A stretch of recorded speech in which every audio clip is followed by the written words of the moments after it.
श्रीमद्भागवत महापुराण। दूर दूर से आई हमारी माताएं, बहनें, श्रोतागण, भक्तगण साधना टीवी और श्रद्धा टीवी पर कथा का रसपान कर रहे सभी भक्तजनों को जय श्रीमन नारायण, जय श्री कृष्णा, जय गौरी गोपाल, राधे राधे। कैसे हैं आप लोग? सदा अच्छे रहें आप, सदा सुखी और स्वस्थ रहें, यही मंगल कामना है। वृंदावन की पावन धरा में आप सब हमारे परीक्षित वन के श्री अनिल कुमार जायसवाल जी, अनिल कुमार जी और श्रीमती कमलेश जायसवाल जी, पुत्र आपके कार्तिकेय जायसवाल जी, पुत्री आंचल, पुत्री लक्ष्मी जायसवाल जी एवं रविशंकर जायसवाल जी, मिथिलेश जायसवाल जी, मान्यता जायसवाल जी, सुल्तानपुर से आप आए हैं श्री अनिल कुमार जायसवाल जी। तालियां बजा के जायसवाल परिवार का स्वागत करें। आपने अपनी 21 पीढ़ी को कृतार्थ करने के लिए ये सुंदर सा कदम बढ़ाया है। भगवान आपको सदा सुखी और स्वस्थ रखें। जो भागवत सुनता है भगवान विशेष कृपा उस पर करते हैं, तब आप वृंदावन आते हैं और ये सब अनुष्ठान आपके द्वारा भगवान कराते हैं। साथ ही श्री राम कृष्ण राज जी कहाँ है? और श्री सविता मरकाम जी, भाई दीप मरकाम जी, छत्तीसगढ़ कोरबा से आप आए हैं और बड़े भाव से आप भागवत जी की गंगा में डुबकी लगा रहे हैं। अपने जीवन को आप, अपने 21 पीढ़ी को आप कृतार्थ कर रहे हैं। कोरबा से आए हैं आप, छत्तीसगढ़ से। यहाँ भागवत जी के पोथी पाठ भी आज से स्टार्ट हुए हैं और आपने अपने पितरों के लिए कुछ भक्तों ने भागवत जी के पोथी पाठ बिठाए हैं।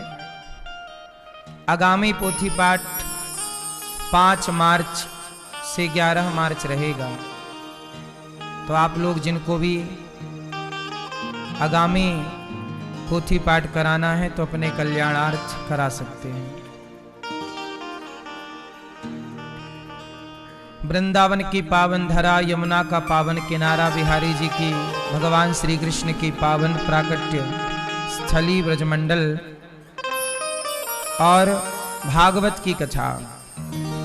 भागवत की कथा हमें क्या सिखाती है?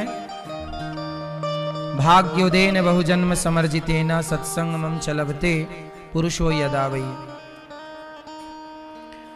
भागवत कहती हैं कि भगवान कृष्ण से प्रेम करो। अब वो भगवान कृष्ण कैसे हैं? सच्चिदानंद रूपाय विश्वोत्पत्त्यादि हेतवे तापत्रय विनाशाय श्रीकृष्णाय वयं नुमः।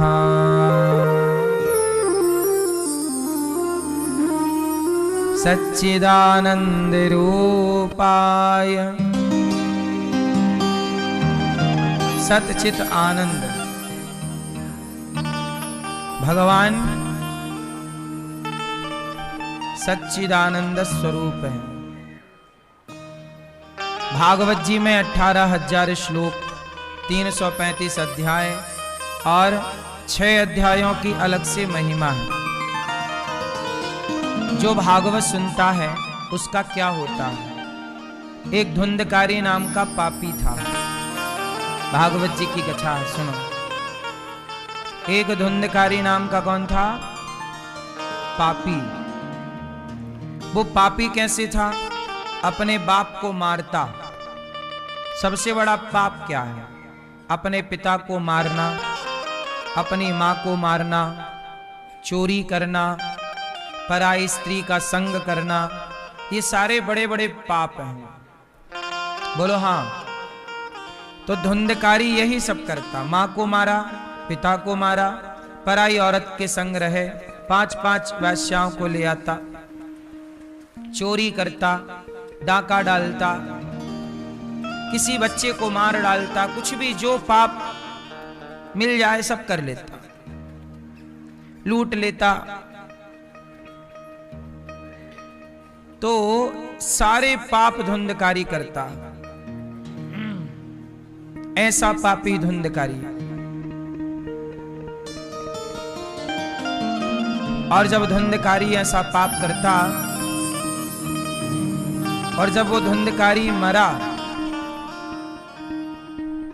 तो जानते हो क्या हुआ?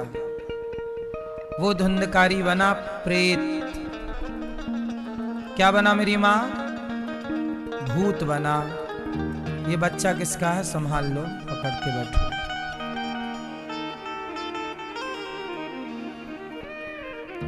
तो धुंधकारी क्या बना? क्यों प्रेत बना? जो अपने पिता को मारेगा, मां को मारेगा, चोरी करेगा, पराई स्त्री का संग करेगा, जो पाप करके मरेगा वह प्रेत तो बनेगा। धुंधकारी बना प्रेत। अब प्रेत बन गया। अब उसकी प्रेत योनि, वो प्रेत तो क्या है? हवा प्रधान होती है भूतों में। यहां से वहां भटकाव था। धुंधकारी जब प्रेत बन के भटका, उसे बड़ा कष्ट हुआ। प्रेत योनियों में बड़ा कष्ट है। भूख लगती है पर खा कुछ नहीं पाते। हवा क्या खाएगी? पानी, प्यास लगती है पर पी नहीं पाते पानी। बड़ा कष्ट पाते हैं। तब प्रेत योनि से मुक्त होने के लिए गुहार लगाई अपने भाई गौकर्ण जी से धुंधकारी ने कि भैया हम प्रेत बन गए हैं, हमें उद्धार की ओर ले चलो। कई बार आपके पूर्वज आपके सपने में आते हैं, जैसे आपकी माँ, दादा, दादी, नहीं सपने में आते हैं आपके, और सपने में आके कुछ कहते हैं तो कभी कभी कुछ कहते ही नहीं है। बार बार सपने में आते हैं। कई बार आपके दादा, दादी, पिता, माता रोते हुए दिखते हैं सपने में। ये सपने में दिखने का तात्पर्य यही है कि उनकी अभी सदगति नहीं हुई। वो यही उनका सूक्ष्म शरीर भटक रहा है। क्योंकि व्यक्ति जाने अनजाने में कोई पाप कर ले तो वह भोगता तो है। अब धुंधकारी प्रेत बना भटक रहा। तब अपने गौकर्ण जी के सामने प्रकट हुआ, कहा कि भैया मेरा उद्धार कर दो। गौकर्ण जी ने कहा कि मैंने तो तेरे नाम का गया में गया श्राद्ध कर दिया है। धुंधकारी बोला, ना, गया श्राद्ध सतेनापि मुक्तिर्मे न भविष्यति। कितने भी गया श्राद्ध कर लो मेरी मुक्ति नहीं होगी। क्यों? बोला मैं बड़ा पापी हूं, वीआईपी पापी, मेरी जल्दी मुक्ति नहीं हो सकती। मैंने बाप को मारा है, अब क्या करें? तब गौकर्ण जी ने भगवान सूर्य से कहा, हे सूर्य भगवान, आप ही बताइए कि मैं अपने भाई की मुक्ति किस तरह से करूं। तब कहा, सप्ताह वाचनम कुरु। हे गौकर्ण, आप अपने भाई को श्रीमद् भागवत की कथा सुनाओ। तो जहां धुंधकारी को गया श्राद्ध से भी मुक्ति ना मिली, क्योंकि गौकर्ण जी को लगा कि ये मेरा भाई है, तो वो जो गोत्र बोल रहे थे वो गोत्र धुंधकारी का था ही नहीं, इसलिए उसकी गया श्राद्ध से मुक्ति नहीं हुई। लेकिन फिर भी गौकर्ण जी के द्वारा बहुत प्रयास किया गया पर मुक्ति नहीं हुई। तो आप ये समझो कि जिस व्यक्ति की मुक्ति किसी अनुष्ठान से ना हो, उस पापी से पापी व्यक्ति की मुक्ति भी भागवत श्रवण करने से हो जाती है। ये भागवत जी की महिमा है। इसका उदाहरण धुंधकारी है। धुंधकारी को गौकर्ण जी ने भागवत सुनाई। वो बांस की एक गांठ में आके बैठा। पहले दिन की कथा हुई तो बांस की पहली गांठ खुल गई, ग्रंथि दूसरे दिन की कथा में दूसरी ग्रंथि, तीसरे दिन की कथा में तीसरी, ऐसे 7 दिनों की कथा में सप्त ग्रंथि खुली। एक विमान आया और धुंधकारी एक दिव्य शरीर धारण करता है और विमान पर बैठकर जाने लगा तो गोकर्ण जी ने रोका, रुको, कौन हो तुम? कहा उन्होंने, अहम भ्राता तुदेयोस्मि, धुंधकारी, मैं धुंधकारी हूं। तो आप तो प्रेत थे, ये देवताओं की तरह शरीर कैसे मिला? तब गोकर्ण जी से धुंधकारी ने कहा कि भैया गोकर्ण जी, मैं आपका ऋणी हूं। क्यों? आपने मुझे भागवत सुनाई। तो क्या हुआ? बोले जैसे गंदा कपड़ा गंगा जी में डुबाया जाए, पानी से धोया जाए तो उसकी गंदगी हट जाती है और वह कपड़ा निर्मल हो जाता है, ऐसे ही भागवत की इस गंगा से मेरे सारे पाप धुल गए और मैं निर्मल होके भगवान के धाम जा रहा हूं। ये इस कथा की महिमा है। इसलिए पापी से ये मानवः पापकृतस्तु सर्वदा सदा दुराचाररता विमार्ग गाहा क्रोधाग्नि दग्धः कुटिलाश्च कामिनः सप्ताह यज्ञेन कलौ पुनन्ति ते। कितना भी बड़ा पापी हो, जाने अनजाने में कोई पाप हो जाए तो भागवत जरूर सुनना चाहिए। आप लोगों ने पोथी पाठ बिठाया है, जिन परिवारों ने, आप भी साधुवाद के पात्र हैं कि अपने पूर्वजों के लिए कम से कम इस माघ के माह में इतना बड़ा अनुष्ठान तो कराया। इसलिए भागवत सुनते रहना चाहिए। अपने माता पिता को भी भागवत सुनवाओ। हम लोग जाने अनजाने में पाप तो करते ही रहते हैं। कोई बता के तो नहीं करता कि जी मैं पाप कर रहा हूं, पंडित जी जरा मुहूर्त बता दो, पाप करने का बढ़िया मुहूर्त क्या है? पुण्य करने का मुहूर्त सब लोग पूछते हैं कि अच्छा कर रहे हैं, बताओ मुहूर्त क्या है, किस मुहूर्त में शुरू करें? पुण्य के मुहूर्त पूछे जाते हैं और पाप का कोई मुहूर्त नहीं है। इसलिए हम सब पापी हैं। पाप कैसे समाप्त हो? सत्संग से।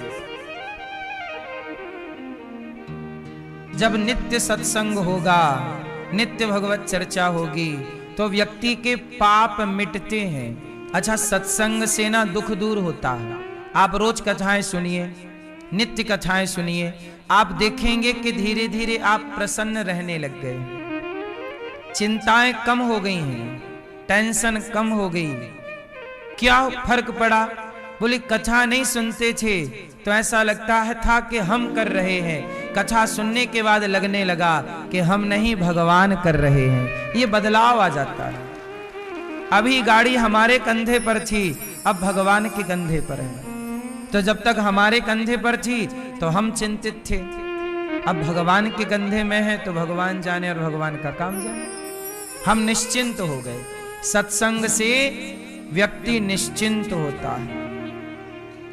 इसलिए पूरी दुनिया में डिप्रेशन ज्यादा है। अमेरिका में ज्यादा डिप्रेशन है, इंग्लैंड में ज्यादा डिप्रेशन है, फ्रांस ब्राजील में ज्यादा डिप्रेशन है, ऑस्ट्रेलिया में ज्यादा डिप्रेशन है, भारत में डिप्रेशन कम है। क्यों?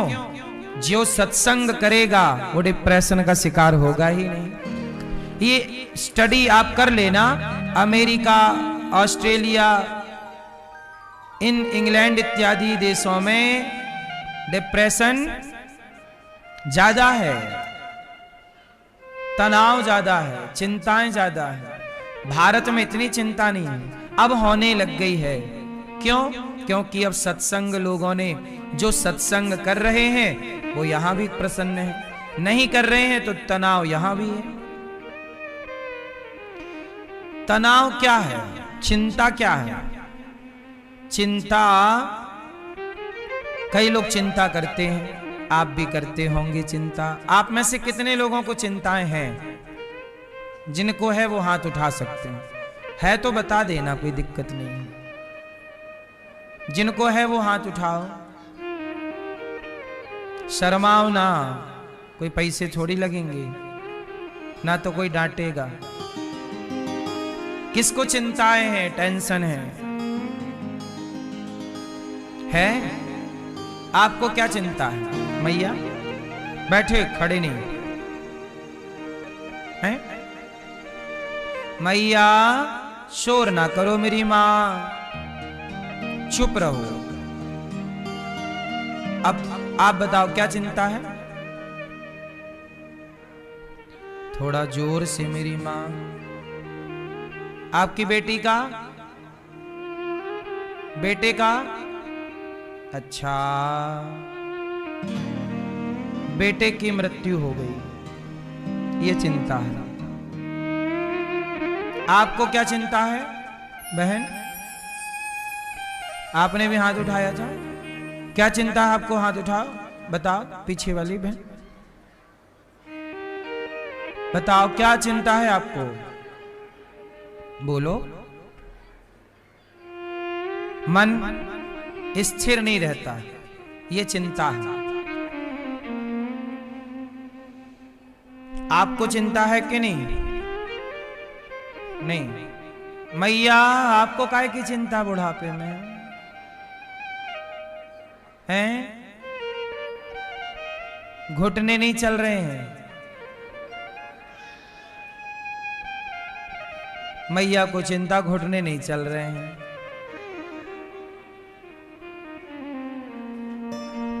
तुमने घुटनों से बहुत काम ले लिया है।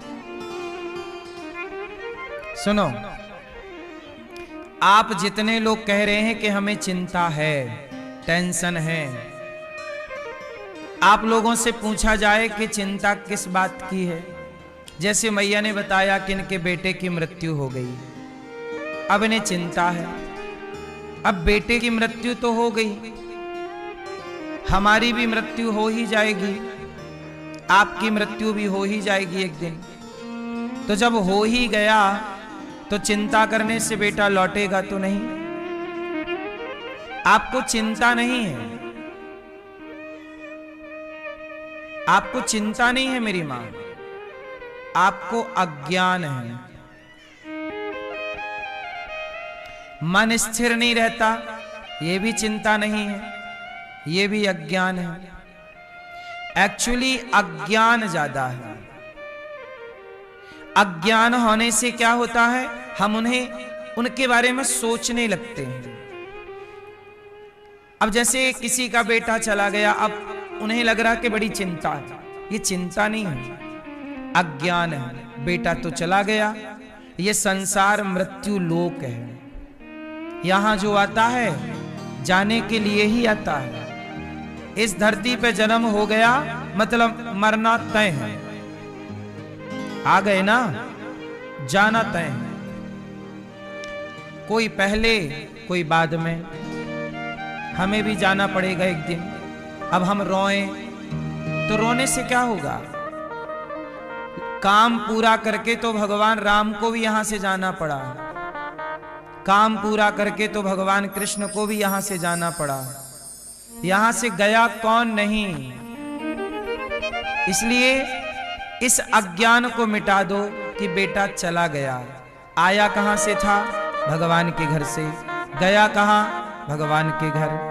तो जहां से आया वहीं चला गया। आप भी वहीं से आई हो, आप भी वहीं एक दिन चली जाओगी। हम भी वहीं से आए, हम भी चले जाएंगे। अब हम रोएं तो ये अज्ञान है। इस अज्ञान को आपने चिंता मान ली, ये चिंता नहीं है।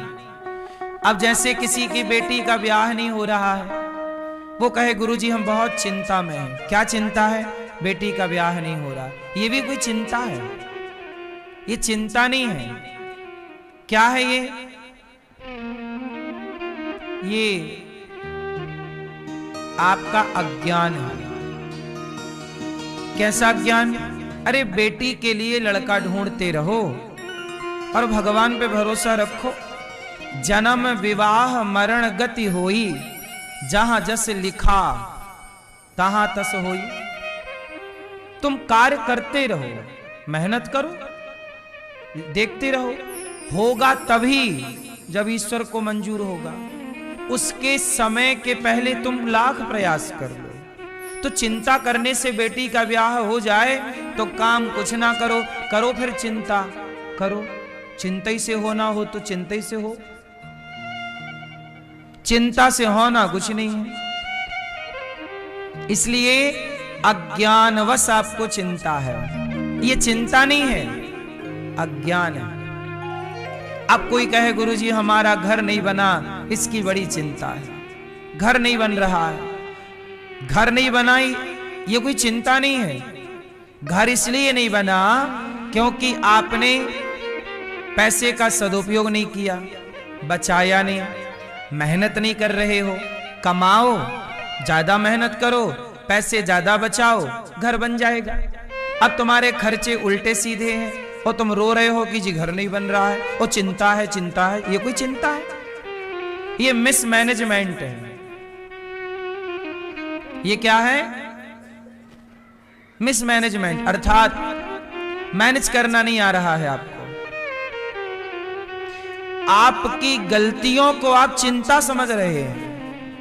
घर नहीं बना ये चिंता नहीं है, इसके लिए प्रयास करो, काम करो, ज्यादा काम करो, इनकम सोर्स बढ़ाओ और पैसे की बचत करो। क्यों? घर बन जाएगा। अब कुछ लोग कहते हैं कि महाराज जी हमारे बेटे की नौकरी नहीं लगी, इस बात की चिंता है। ये भी कोई चिंता है? नौकरी नहीं लगी तो चिंता, मतलब कुछ भी होगा चिंता होगी। नौकरी नहीं लगी ये चिंता नहीं है। क्या है ये? नौकरी नहीं लगी ये क्या है? ये है आपको जिस तरफ मेहनत करनी चाहिए, जिस प्रकार से मेहनत करनी चाहिए, वहां आपकी कमी हो रही है। और बेहतर करो, मन लगा के पढ़ो, और नौकरी ना लगे तो भी परेशान ना हो, खुद का काम स्टार्ट करो। देखो नौकरियां क्यों नहीं लगती? इस धरती पे वो लोग परेशान हैं जिनके हाथों में हुनर नहीं है। नौकरियां कौन ढूंढ रहा है? जिनके पास डिग्रियां हैं पर हुनर नहीं है, वो नौकरी चाहते हैं। लेकिन जिनके पास हुनर है, काबिलियत है, हम में काबिलियत होगी ना तो नौकरियां देने वाले हमारे घर पे आएंगे, भाई साहब हमारे यहाँ चलो काम करने, हम आपको जो चाहिए देंगे। काबिलियत तो हो आप में, तो आपने अपने को योग्य बनाया नहीं और अब रो रहे हो। टेंशन, चिंता, बहुत चिंता, नौकरी नहीं लग रही। नौकरी नहीं लगी ये कोई चिंता नहीं है। चिंता ये है कि समय रहते आपने अपने आप को योग्य नहीं बना। क्या कहते हो? मेरी बात से सहमत हो कि नहीं हो? काबिलियत, योग्यता, स्किल, आपको चाहिए निश्चिंत रहो। राम झरोखा बैठ के सबका मुजरा लें, जाकी जैसी चाकरी ताको तैसो दें। भगवान सबको देख रहे हैं, जिसकी जितनी मेहनत उसको उतने दाम, जितना आपका काम ईश्वर की ओर से उतना दाम। आज का आदमी अकर्मण्य हो गया है, कुछ नहीं करना चाहता, खटिया तोड़ता है, दिन भर मोबाइल चलाता है और कहता है कि जी हमें पैसे नहीं मिल रहे हैं, सफलता नहीं मिल रही है। अब तुम 4 घंटे मोबाइल चलाओ, दिन भर मोबाइल खेलो और कहो सफलता नहीं मिल रही है ना? तो मोबाइल से चित्त को हटा के अपने लक्ष्य में मन को लगाना पड़ेगा। सुंदरकांड पढ़ते हो कि नहीं?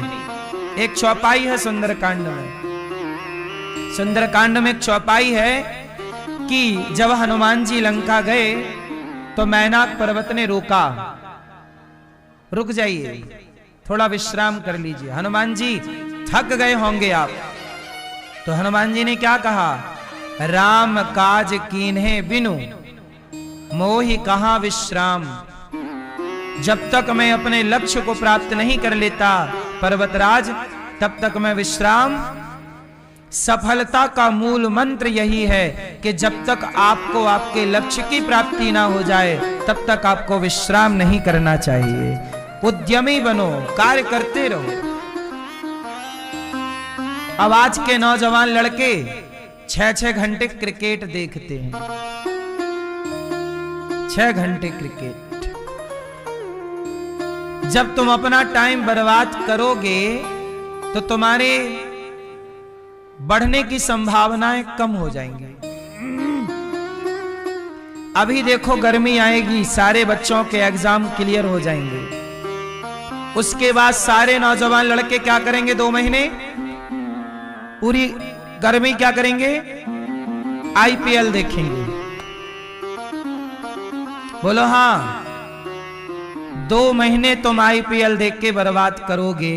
कौन जीता, पिछली बार भी तो कौन जीता कौन हारा, तुम्हें क्या मिला था? क्यों? तुमने पिछले साल भी तो आईपीएल देखा था, क्या मिला था? मूर्खतापूर्ण व्यवहार कर रहे हैं लोग। उसके पहले साल भी आईपीएल में कोई जीता कोई हारा, क्या मिला तुम्हें? तुम्हारे 2 महीने बर्बाद हो गए। इससे बड़ी मूर्खता, सबसे बड़ा गधा कौन है? जो अपने समय को बिगाड़ता है, वो जो समय को बर्बाद करे वो सबसे बड़ा मूर्ख है, और जो समय को सदुपयोग करे वो सबसे बड़ा समझदार है। तो आज की युवा पीढ़ी को तो बस इतना जान लेना चाहिए कि तुम अपने समय को गवा रहे हो, मतलब तुम अपनी मूर्खता का परिचय दे रहे हो, बाद में रोओगे काम नहीं मिल रहा।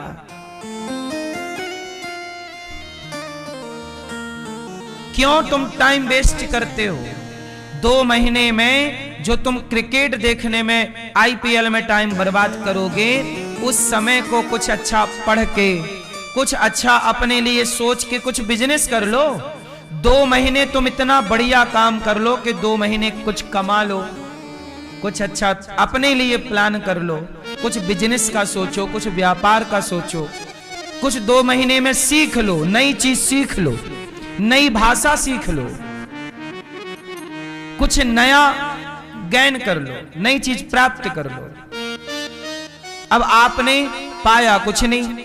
कहते ना, जो व्यक्ति सीखता नहीं है वो व्यक्ति जीतता नहीं है। कहते ना, सीखना बंद तो जीतना बंद।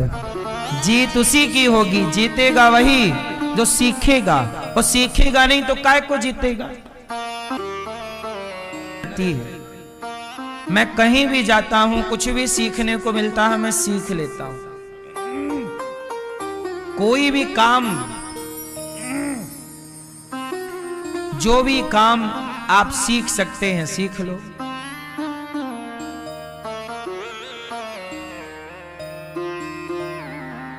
लकड़ी पे काम होता है, बढ़ई काम करता है।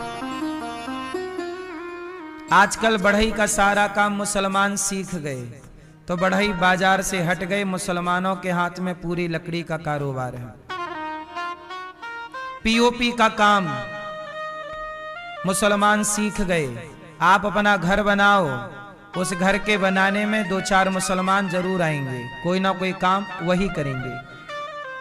बोलो हाँ। तुमने काबिलियत, मुसलमान 10 बच्चे पैदा कर रहे हैं और वो बेरोजगार नहीं है, और तुम 1 पैदा कर रहे हो, तुम बेरोजगार हो, क्योंकि उनके 10 काबिलियत सीखे बैठे हैं। उनका बच्चा कोई पीओपी कर रहा है, कोई पत्थर लगा रहा है, कोई टाइल लगा रहा है, कोई चिनाई कर रहा है, कोई प्लास्टर कर रहा है, और तुम लोग कुछ नहीं कर रहे। तुमको लगता है कि ये काम छोटा है। काबिलियत का कोई भी काम छोटा नहीं है। क्यों जी बताओ, छोटा है? आप लोगों ने अपने आप को हटा लिया, पूरा बाजार खाली हो गया। आज तुम्हारी बहनें बाजार में चूड़ियां पहनने जाती हैं, तो चूड़ियां पहनाने वाले बहुत लोग मुसलमान हैं। वही हाथ पकड़ते हैं तुम्हारी बहनों का, फिर वहीं से लव जिहाद भी चालू हो जाता है। क्योंकि तुम हट गए ना वहां से। तुम्हें लगा ये काम तो छोटा है यार, चूड़ी पहनाने का काम तो बहुत छोटा है। बोलो हाँ। इसलिए मैं तो कुछ उदाहरण दे रहा हूं, बाकी तो आप समझदार हैं। कहा नहीं है तुम बढ़ई भारत का, लकड़ी का काम करने वाला बढ़ई, अब बढ़ई गायब है। लकड़ी का पूरा काम कारपेंटर का कौन कर रहा है? बोलो। पूरा पूरा भारत कैप्चर है। हिंदू 5% मिलेगा, मुसलमान इस काम में 95% मिलेगा। टाइल पत्थर लगाने की योग्यता हिंदुओं के पास 10% है, तो मुसलमानों के पास 90%। क्या कर रहे हो तुम? कुछ नहीं, क्रिकेट देखेंगे। हा छक्का, हा चौवा, हा गधो।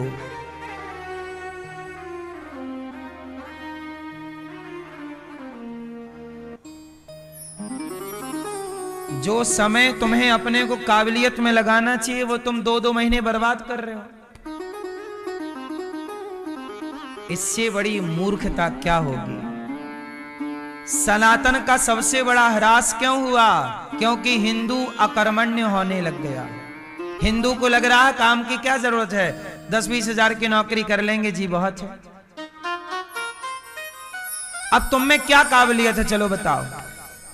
कुछ लोगों को छोड़ दिया जाए आप में से, तो बताओ आप में क्या काबिलियत है? कितने रुपए के आदमी हो आप? काबिलियत नहीं होगी तो 10,000 से ज्यादा में कोई ना पूछेगा आपको। जिसमें कुछ काबिलियत नहीं उसके हाथ में झाड़ू दे दी जाएगी, झाड़ू लगाओ 10,000 रुपए लो महीने का, या फिर डंडा लो चौकीदारी करो 10,000 रुपए। 8,000 10,000 रुपए बाजार में मिल रहा इस काम का। काबिलियत होगी तो 50,000 मिलेगा, और काबिलियत होगी 1 लाख मिलेगा, वरना आपके 8,000 रुपया कहीं नहीं गए। कहीं भी चौकीदारी कर लो। बोलो हाँ, 8,000 तो आपके पक्के हैं बस। सही है कि नहीं? कहीं भी झाड़ू पोंछा का काम शुरू कर दो, 8,000 चित्त हैं। इससे ज्यादा की फिर सोचना भी मत। इससे ज्यादा उन्हीं को मिलेगा जिनमें योग्यता होगी। भगवान कैसे हैं? धुंधकारी जैसा पापी भागवत से तर गया। तो हम आपको केवल ये निवेदन कर रहे हैं कि भगवान कैसे सच्चिदानंद रूपाय विश्वोत्पत्त्यादि हेतवे तापत्रय विनाशाय श्री कृष्णाय वयं नुमः। सच्चिदानंद रूपाय, सत चित आनंद।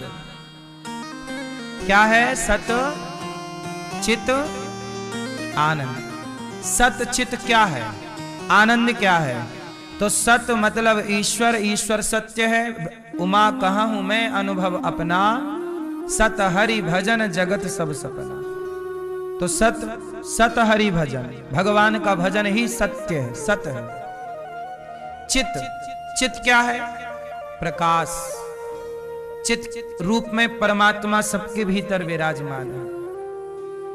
और आनंद क्या है? ईश्वर का चिंतन। देखो संसार में सुख है, बोलो हाँ। एक सुख होता है, एक आनंद होता है। दोनों एक ही है कि अलग अलग हैं? क्या अंतर है? सुख में आनंद में क्या अंतर है, आप बताओ।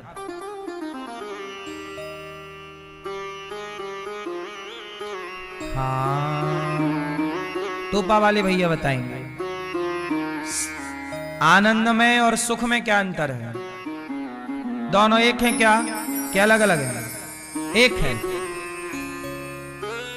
मतलब सोना चांदी एक, सब 22 पसेरी। सुनो, सुख में अंतर है कि सुख का उल्टा है दुख। सुख का उल्टा